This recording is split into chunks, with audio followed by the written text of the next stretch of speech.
Tidak seperti kebutuhan sembako lainnya yang mengalami kenaikan, pada Natal kali ini harga daging sapi di Pasar Randik Sekayu, Musi Banyuasin masih tergolong stabil.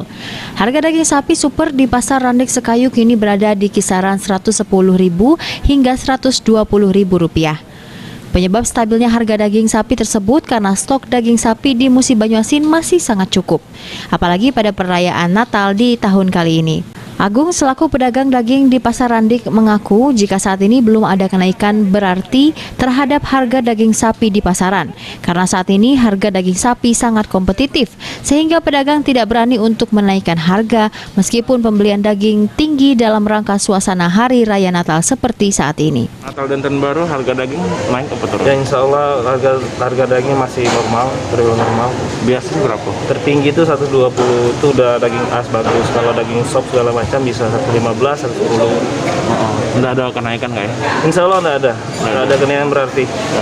Paling kalau naik berapa paling? Paling 5.000. Dan 5.000. karena kalau sekarang kan sapi kompetitif ya. Jadi kita tidak berani kalau naikin. Paling naikin kualitas ya. Nah kalau naikin harga belum bisa. Belum bisa ya? Iya. Ini sehari biasa dekat ini naik pembeli. Dekat Kalau minggu ini kira-kira naik 20%. Tapi belum tahu kita karena kondisi corona ini kan bisa stabil ataupun turun kita tidak tahu. Rozi Iskandar, PAL TV.